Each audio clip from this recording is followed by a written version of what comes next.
there's lots of different vinyls. So this one has a little bit of a ā-ataata in it. It's got a bit of a sparkle in it. To sort of echo the way that our pāua and our whare sort of just catches your eyes. Our pattern is a little bit smaller when you're out here, but then it goes really big when you go in there. So there's sort of like a release thing. The thing about a lot of the designers, it's kind of actually just invisible. It's there, someone's thought about it, but like if you come in to see the show, you sort of see it, but you don't see it, you know what I mean? It's like a bit of a background art in that sense.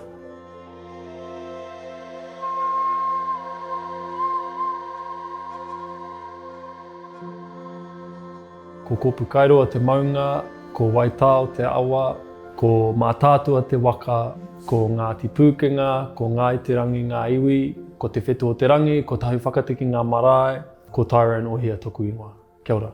This is one of our early sketches of how the things might come together. So we're going, this might be a poster, this might be our Toi Tū Toi Ora text. It's all drawings, that's where everything comes from really. And actually you can kind of see there, this, you know, this Toi Tū Toi Ora thing starting to form. So all of it starts here, and then we end up doing these sorts of visuals that show how it all comes together. Tōku pāpā, tino pai ona mahi tāpikitia, I haue tamaiti ana ko ia te toa, I roto I rā mahi, ka whai ahau I aia kātou hi pikitia. Tiro ana hau ki ngā pito katoa o te ao. I pērā hoki o mātua tūpuna ne I rārā ko tō tātou tai ao, te ngahere, te moana, tō tātou rangi, te papa rā momo mea. And ko te mea nui, me huakina ngā karu, me huakina ngā taringa, me huakina te hinengaro, kia uru mai, nei mea kia tātou. Ko tōku prakatihi, he kaiwhakahoahoa, koinei tō mātou kamupene, ko extended whānau te ingoa o te kamupene. Te tuapapa mō tātou, te nuinga o te wā, ko te whakarongo ki te whakapapa o te kaupapa me ki, ko tō mātou mahi e whakaahua I te tuakiri tūturu o te kaupapa. Aha koa he iwi, aha koa he kamupene, aha koa he kiriata, he whakaaturanga toi, he ahara. You kind of go from your drawings and through to the real thing. This is probably a good example of the Toi Tū pattern there. You start to get that idea of that, you know, it's like a Māori matrix. This universe that our Māori toi is, you know, interwoven with.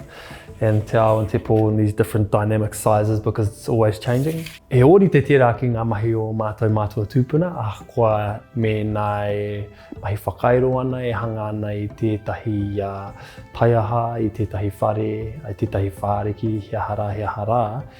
E hara I te taputapu, he taonga ke, ne marotu I tō tātou ao. Mua hau nei, koe rā tōku wawata I roto I o mātou mahi kia eke ngā mahi marotu I tēnei ao hurihuri, kia eke ngā mahi ki tērā taumata kia whai hua, kia whai mana nei mea e whakaahuatia ana, e hanga ana. O Toi Tū Toi Ora, I mahi tātou takitahi te taha o I toi o Tāmaki, te whare toi rā. Nā reira ka huria te ingoa Toi Tū Toi Ora, hei ātea me ki, hei ātea whakapapa. Mai te ingoa rā, ka noho o ngā whakaahua o ngā mahi toi māroto I tērā ao. Ngā kupu Māori rā e āhua mōteatea ana e pātere ana. Orite ki te waiata Toi Tū Toi Ora, Toi Tū Toi Ora. E ko tō mātou wawata kia kitea te ingoa māroto I te whare toi, engari ka puta atu I te whare toi. And kārere atu ki ngā pito katoa, engari koira ka kitea te ingoa, Toi Tū Toi Ora, anō, e waiata ana e pātere ana ki hea rā ki ngā pito katoa. To be honest, I feel very humbled to be a part of it really, eh? I think the magic of it is through Toi Māori we can connect a lot of other people to our culture and we can connect our people to our own artists. You know, the unity of a kaupapa like this sort of shines through, I think. He rereke te auahatanga mō tērā, tangata mō tērā. Nā reira, ko te mea nui me whaia e koe, me whaia e tātou, tō tātou ake ara auahatanga. Hei aha te mahi, ka taia tonu te whakamahi ai ngā auahatanga Māori mā roto I rā mea katoa. Kaua mā tētahi atu e tohu I a koe, whakarongo ki ou, ki tō mana, ki tō auahatanga, ki tō whānau, ki o tūpuna. And tukuna kia rere.